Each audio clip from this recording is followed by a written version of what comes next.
Werewolf here. Let's take a look at this film by Fritz Lang, Dr. Mabuse the Gambler. It's a silent film from the German Expressionist movement that brought you such classics as Nosferatu and The Cabinet of Dr. Caligari. Now, this film is set to the background of the real issues that were facing Germany in the 1920s. They were required to pay high bills for the war damages of the First World War. There was hyperinflation, the costs of goods soared. There's that famous photograph of the guy with a wheelbarrow full of money just to buy a cabbage. Meanwhile, you had an upper class that had profited during the war years. So they indulged in late-night partying, gambling, drug addiction, the usual vices. Also, seances and the occult in general became a popular pastime. There was a general sense among most people of hopelessness. Meanwhile, there were anarchy groups fighting in the streets, causing chaos, and trying to take over power. So, author Norbert Jacques, I hope I pronounced his name right, asked what of these problems in society were deliberately being caused, and by one individual. So he created his fictional character, Dr. Mabuse.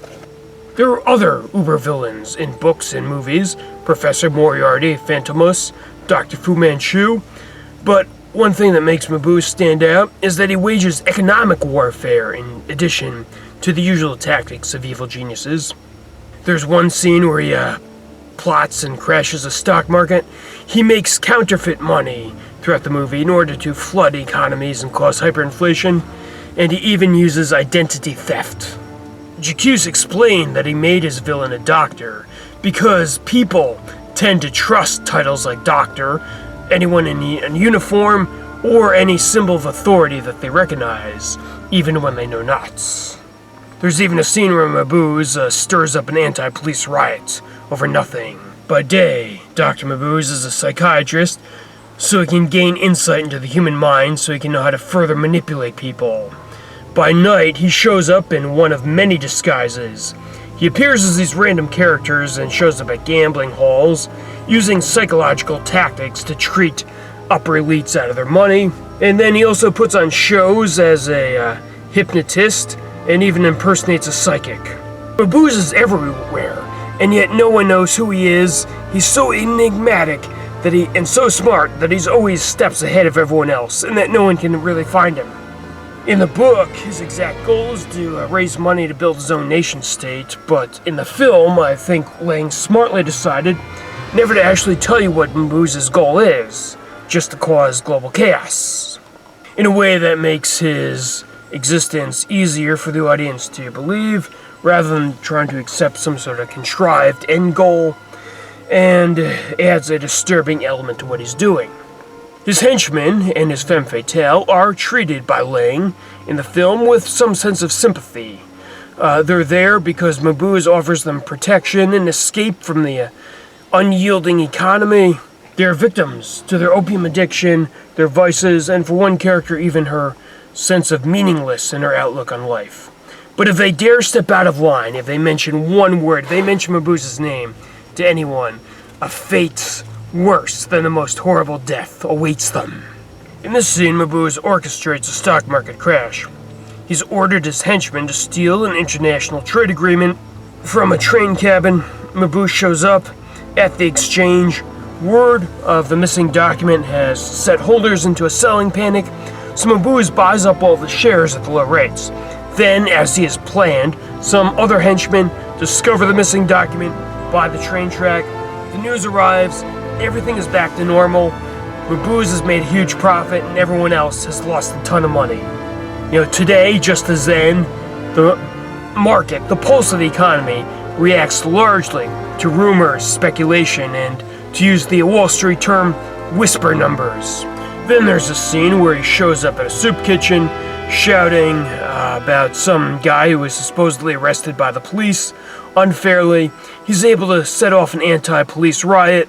Later, the writers found out that the individual never even existed. There's a lot I could say about this film. Lang made the film in 2 parts, and he made 2 sequels, The Testament of Dr. Mabuse, and later in the 1950s, Dr. Mabuse the Gambler. The Testament of Dr. Mabuse, Mabuse is confined to an insane asylum, and yet crimes that appear to be of his doing continue to occur. Mabuse spends his time frantically writing cryptic notes in his cell.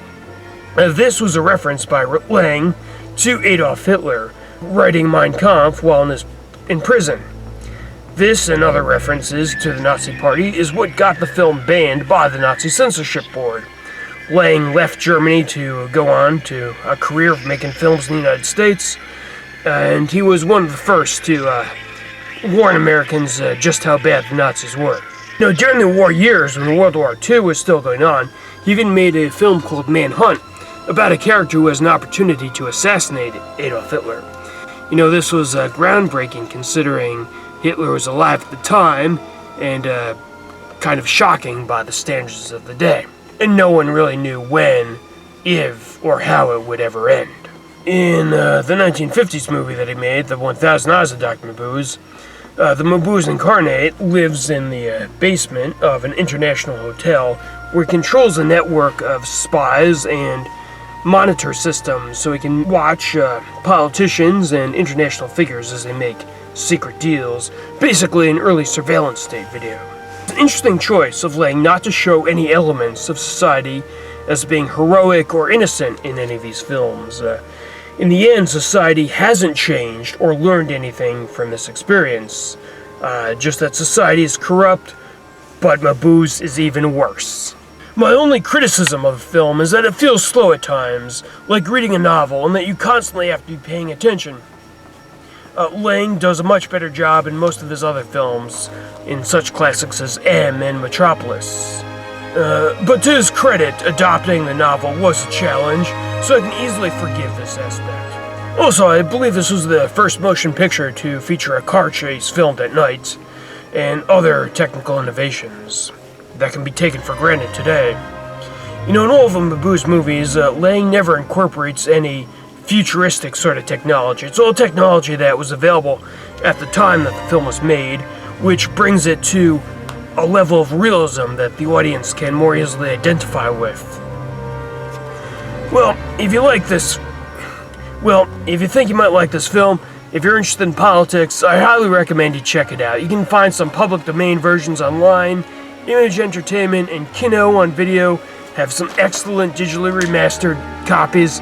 And if you like my channel, be sure to hit subscribe. I'd like to build a following. And until next time, life, liberty, and the pursuit of